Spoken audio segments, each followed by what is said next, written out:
Safemoon is getting sued along with Jake Paul, Soulja Boy, and more for an alleged pump and dump. Apparently, the moon wasn't safe. The result of this could have shocking implications for everyone who thought they could just get out of jail free by saying not financial advice. Hold on. I can't promote scams on the internet even if I say do your own research? Fuck! Funny, isn't it? How the tables have turned. Let's investigate. Okay, so this is the lawsuit we're looking at today. Filed as a class action lawsuit by these guys, they're suing the Safemoon team and several influencers who promoted Safemoon, including Jake Paul, Soulja Boy, Lil Yachty, and a bunch of kind of smaller tier influencers. Now, what are the allegations? Well, this. Quote, the misleading promotions and celebrity endorsements were able to artificially increase the interest and price of the Safemoon tokens during the class period, causing investors to purchase these losing investments at inflated prices. Okay, so basically they're saying Safemoon succeeded because of all these celebrity endorsements, and investors jumped in at all-time highs. Meanwhile, Safemoon and the gang were allegedly selling. Quote, the company's executives, Caroni and Haynes Davies, conspired with the promoter defendants to sell their Safemoon tokens to investors for a profit. Now, as a reminder, Safemoon was a huge deal back in 2021 for a simple core reason.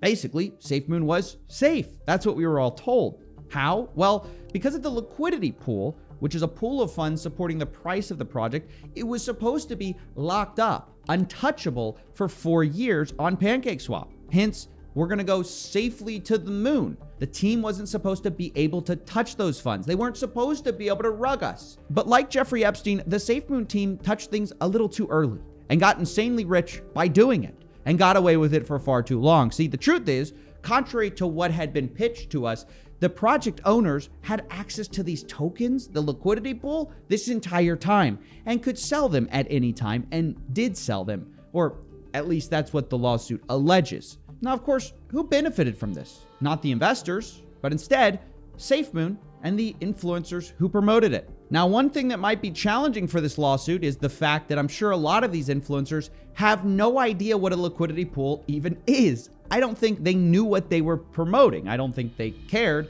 as long as they were getting paid. Now, the lawsuit anticipates this, saying this, quote, they knew or should have known that the liquidity pools were designed in a way that allowed for the possibility of the liquidity pool being drained by defendants. In other words, even if Lil Yachty thought a liquidity pool was something you placed a Lil Yachty in, it doesn't matter. He's still responsible for what he promoted. Or at least that's the argument they're making. Now, whether a judge believes it, well, that's another thing entirely. But this is where things actually get really interesting. See, this class action lawsuit involving influencers might have better odds than you might think because of a recent decision on another case that impacts it. Remember BitConnect? This guy?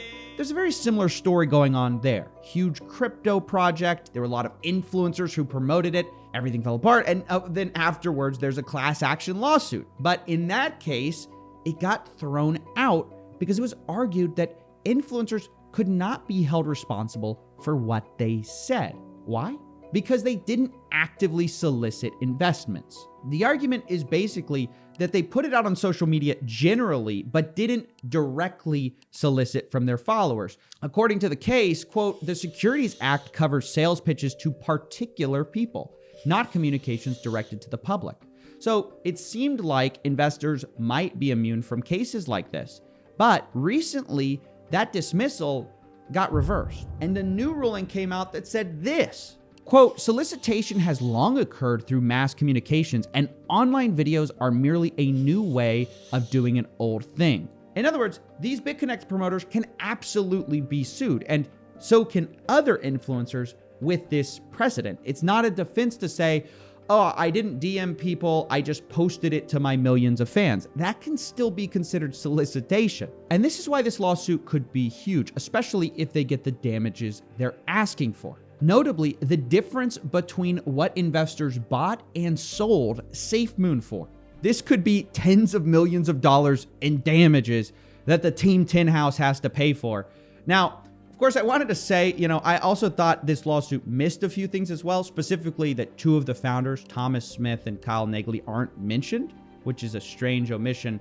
And I think we're going to have to help these guys out in our next episode by talking about the influencers' payments, which is never mentioned in this lawsuit. Maybe they don't realize it, but all this stuff is publicly available on the blockchain, and one of these guys wasn't that careful in covering his trail. We're revealing this influencer and their wallets in the next episode. So bump the stock if you want to see that. Thanks for watching. You just want me to look bad on camera?